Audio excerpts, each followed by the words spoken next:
Salut à tous et à toutes. Merci de nous retrouver pour ce nouveau numéro de Ikiem Touré Live. Le contrat de mariage à durée déterminée est-il autorisé? Tel est notre thème du jour. Comme toujours, nous sommes en compagnie du révérend Emmanuel Kemtoré et de Monsieur Ouattara. Bonsoir, Monsieur Ouattara. Bonsoir. Bonsoir, révérend. Bonsoir, Nadège. Alors, Monsieur Ouattara, que pensez-vous du contrat de mariage à durée déterminée? Alors, on parle de contrat, donc c'est une convention entre les parties, c'est une entente entre deux personnes souveraines qui sont libres de leurs actes et qui peuvent déterminer, voilà, sur la base d'une entente, ce qu'ils veulent faire à l'avenir. On sait que ce n'est pas encore le cas chez nous, mais ailleurs, il y en a qui font des contrats de mariage à durée déterminée de 1 an, 2 ans, au lieu que ça dure toute la vie. Voilà. Donc, à leur convenance personnelle. D'accord. Mais souvent aussi, c'est fait pas sur la base émotionnelle ou encore de sentiments, mais pour s'arranger sur le plan administratif, tout ça. Donc, ce sont des questions d'arrangement. Comme nous sommes dans un contexte ecclésiastique, on est intéressé de savoir que dit la Bible à propos et si l'Église a une position bien définie par rapport au sujet. Ok. Révérend, le contrat de mariage à durée déterminée. D'accord. C'est important. Sur ce plateau, nous essayons de, par principe, aborder toutes les questions qui sont courantes et qui sont d'actualité par rapport à la vie chrétienne, surtout, et la vie sociétale aussi. Donc, on ne fuit pas les questions a priori ou les débats. Mais il y a souvent des contradictions à partir du moment où notre base, notre référence, c'est la parole de Dieu. Je me permets de vous dire que parler de contrat de mariage, c'est pas biblique, déjà. Le terme contrat n'existe pas quand on parle du mariage, selon la Bible. Selon la Bible, le mariage est une alliance, pas un contrat. Il y a une grande différence entre une alliance et un contrat. Dans une alliance, on s'unit à vie. Toute alliance, vraie alliance dans son sang, dans son étymologie biblique, parle de fusion de sang. Si bien que dans une alliance, ce qui lie ou le serment qui lie pour que ça soit une alliance, dit par exemple essentiellement que si jamais je ne suis pas fidèle à l'alliance, je dois mourir. C'est ça l'alliance, selon la parole de Dieu. Et le mariage est une alliance. Le mariage n'est pas un contrat. Dans un contrat, comme vous le savez, je ne suis pas juriste, mais il y a toujours des clauses. Il y a un article généralement dans tous les contrats où on dit en cas de litige, bla bla bla bla, et puis voilà, on prévoit une sortie. Dans l'alliance, il n'y a pas de sortie. C'est scellé pour la vie parce que tu as donné ta vie pour qu'il y ait alliance. Dieu a fait alliance avec nous et même Dieu n'a pas dérobé à cette règle-là. Pour qu'il scelle une alliance avec nous, il a versé le sang de son Fils. Donc quand on entre dans le mariage, c'est ça. Il y a des gens qui vont se gratter la tête en nous écoutant, mais en réalité, c'est ça. La Bible dit par manque de connaissance, mon peuple périt.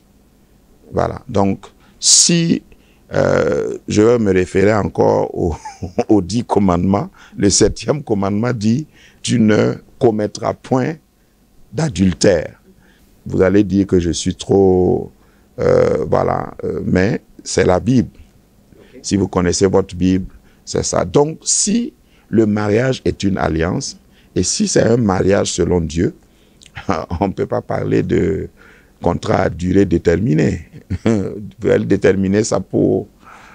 Voilà, à moins que tu aies une autre vie, voilà, pour couper et puis refaire. Dans ce cas, moi, j'ai l'idée d'une certaine approbation. Désolé, je vais poser la question. C'est parce que c'est fait à l'église qu'on parle d'alliance. Et si c'est fait à la mairie, on parle de contrat. Donc, si d'aventure, comme elle a introduit en disant, c'est dans des circonstances où l'objectif il est administratif, et qu'on se contente de faire ça à la mairie et pas à l'église, est-ce que l'église considère toujours que c'est un mariage? L'église n'a rien à voir à partir du moment où la personne n'est pas chrétienne. Mais pourquoi la personne qui est chrétienne est régie par quoi? La Bible. Ok, donc c'est vous-même qui répondez à votre question. À partir du moment où vous mettez de côté la Bible, comment est-ce qu'on peut... Au fait, la vie, c'est pas du protagonisme. Nous sommes régis par une autre loi, un autre royaume. Donc, je ne peux pas admettre que dans ma vie, il y a une partie que je confie à l'État, par exemple, et une partie que je confie à Dieu ou à ma conscience. Donc, je suis marié à la mairie parce que j'appartiens à un pays, mais il y a supériorité de registre, de loi et de circonscription. Je suis dans la circonscription divine avant d'être dans une circonscription, c'est-à-dire régi par une loi divine. Donc, je respecte ce que les autorités disent pour que mon mariage soit valable, pour que mes enfants soient protégés, pour que ma femme ait des droits, etc. Mais, devant Dieu, tenez-vous bien, la Bible dit d'ailleurs que celui qui s'unit même avec une prostituée, il devient une seule chair avec la prostituée. Pour te parler encore de l'alliance, ce que la Bible définit comme mariage, ce n'est pas un contrat. Mais lorsque c'est un mariage, en fait, pour aider, dans l'intention d'aider, parce que souvent, lorsque tu veux la nationalité dans certains pays, il faut forcément te marier. On voit que je connais bien la pratique, mais à votre avis, c'est cautionné bibliquement? À votre avis, vous qui êtes sur le plateau ici, Avec tous les détails que vous venez de donner, la réponse, elle est toute simple. Quand je vais dans un pays et je mens, parce qu'il faut mentir. Bien sûr. Voilà. Et je contracte un mariage d'arrangement. Et en réalité, on appelle ça aussi mariage en blanc. Et puis, juste pour avoir des papiers. Je ne sais pas si la main sur le cœur, la Bible contre ton cœur, tu peux faire ça et être en paix avec Dieu. Donc, lorsque je m'engage moi-même pour être disciple de Christ, je dois suivre laisser l'Esprit de Dieu me conduire. On peut jongler comme vous voulez, mais tenez-vous bien, si tu fais ça, parce qu'il y a des gens qui vont être calculateurs, je vais faire ça et puis après je vais aller me repentir, confesser. Si tu fais ça et après tu as des problèmes, tu pries quel Dieu? Oui, il est miséricordieux.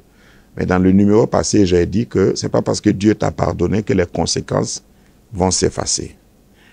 Ensuite, si Dieu voit ça, comme j'ai cité celui qui s'unit avec une prostituée, si Dieu voit ça comme un vrai mariage, et d'ailleurs, dans certains pays, il n'y a pas double mariage, il n'y a pas plusieurs cérémonies. En Afrique, généralement, on fait 3 cérémonies.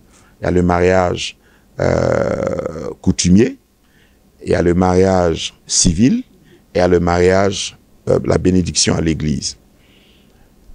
Dans certains pays, comme par exemple aux États-Unis, le pasteur qui célèbre le mariage est comme un officier d'état civil. Et c'est le pasteur seul qui bénit le mariage et c'est fini. On peut faire des mariages au tribunal, à la mairie, tout ça. Mais, par exemple, dans ce pays-là, si le pasteur bénit le mariage, c'est fini. Ici, l'acte de mariage, c'est fini. Donc, si vous faites ça, par exemple là-bas, et puis pour avoir la nationalité, et puis vous sortez de l'église, et chacun prend la voiture, il s'en va, et puis tu dis à tout le monde, au fait, j'ai laissé ma femme au pays, hein, ça c'est juste pour avoir les papiers. Ben, que Dieu t'accompagne.